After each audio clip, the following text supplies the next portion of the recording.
छोटी बच्ची या किसी लड़की के साथ अगर गलत करते होता है तो भरे चौराहे पर गोली मार देना चाहिए।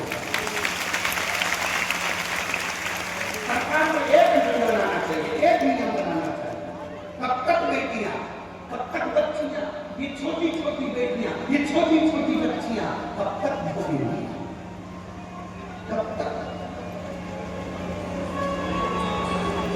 और मेरी जीजियों, आप लोगों से निवेदन है, यदि सरकार नियम ना बनाए तो आप एक नियम बनाओ, अपनी बेटी को इतना बोल्ड बनाओ, जीजाबाई जैसा, अहिल्याबाई जैसा, झांसी की रानी जैसा।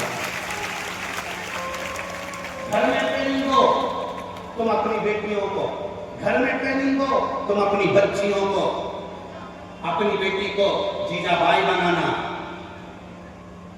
और याद रखना, जब अपने घर की बेटियां जीजाबाई बनेगी तो उसके गर्भ से छत्रपति वीर शिवाजी जैसे बेटे जन्म लेंगे, जो हमारे सौराष्ट्र की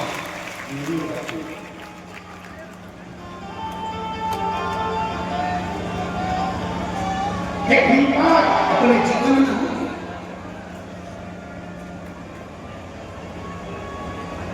याद करो,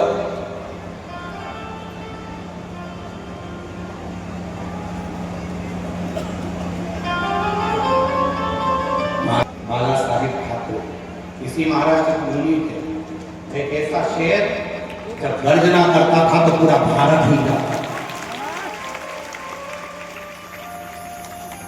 एक ऐसा शेर जो अपनी कुर्सी पर बैठकर बोल देता था, अगर अमरनाथ तकलीफ आई तो आगे की यात्रा तुम्हारी विराट, इसलिए तकलीफ अपनी बेटियों को ज्ञान दीजिए, अपनी बेटियों को वो संस्कार दीजिए कि तुम्हारी बेटी जीजाबाई बने, तुम्हारी बेटी झांसी की रानी बने, तुम्हारी बेटी अहिल्याबाई बने। गलत किसी बेटी के साथ ना हो। और एक निवेदन और इस व्यासपीठ से करना चाहूँगा, अगर हमारी वाणी में हम आपसे कर सकते हैं तो इतना जरूर करेंगे कि अपनी बेटी को जैसे अपनी बेटी मानते हो, वैसे ही मोहल्ले में जितनी बेटियां हैं उनको भी बेटी मानो और उसकी भी रक्षा तुम करो, उसकी भी रक्षा तुम करो, कोई दूसरा नहीं। खुद बचो ना, खुद स्वयं